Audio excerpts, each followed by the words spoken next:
10:30টার দিকে বিডিআ নাকি বিএসএফ আর ওদের যে পাবলিক ওরা বাংলাদেশের ভিতরে হানা দিয়ে ঢুকে যায় এবং বাংলাদেশের গাছগাছালি কাটতে থাকে।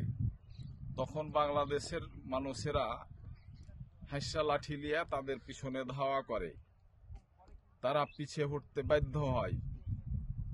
দিয়া ওখানে অনেকক্ষণ ধরে ঘটনা ঘটেছে আর কি। ওখানে বাংলাদেশের ওপরে তারা ইট পাটকেল, তারপরে তীর নিক্ষেপ করেছে, তারপরে ওদের যে হাত বোমা আছে ওগুলো নিক্ষেপ করেছে।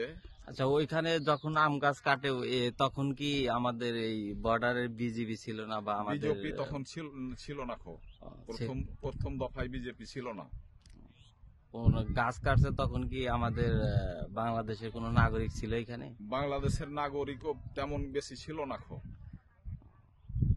এরপরে যখন জানতে পারা যায় তখন বাংলাদেশের মানুষ তাদের পিছনে ধাওয়া করে আর কি।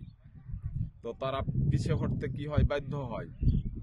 দিয়ে এক পর্যায়ে যখন ওই জায়গাতে তারা ব্যর্থ হয়েছিল, তখন যে জায়গাতে বাংলাদেশের লোকজন কিছু ছিল না, এই জায়গাতে তারা ফের আবার বিএসএফ এবং তাদের যে পাবলিক সেখানে 1 বিঘা ভুট্টা ঝুড়েছে, তারপরে 20টি আমের গাছ কেটেছে, 3টি আপনার এই যে বোরের গাছ কেটেছে।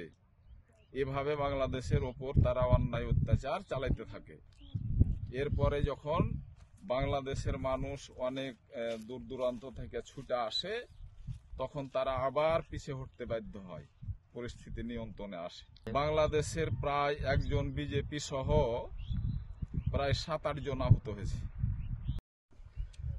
ধরেন যে সীমান্তের পাঞ্জরে এই গাছগালা তারা কেটে ফেলে দিছে, আমাদের উপরে নির্যাতন করছে। আমাদের জমি আমরা ছাড়বো না। আমাদের 1 ইঞ্চি জমি আমরা এই দেশ পেয়েছি অনেক, স্বাধীন করে, রক্ত দিয়ে আমাদের দেশ আমরা ছাড়বো না। ভারত যদি চায় আমাদের দেশ দিতে, আমরা দেশ কিন্তু আমরা ছাড়বো না। আমাদের মাকে আমরা ছাড়বো না। আসলে এই জন্য আমরা চাচ্ছি যে যা হয়েছে যে, কিন্তু এখন যেন আমাদের মাঠটা শান্ত থাকে, আমরা যেন এই ফসলগুলা যেন পাকিয়ে দিয়ে দিতে পারি। আমাদের দেশ যেন ধরেন যে এই ফসলগুলা যদি কাঁচা হয়ে যায় তাহলে তো আর কোনো দাম থাকলো না। যদি পাকে তাহলে ধরেন দেশ উন্নতি হবে। তা আমরা এই এখন শান্ত চাচ্ছি। আমার কাছে এটাই আর কি। আমার নাম হচ্ছে জিয়াউল হক।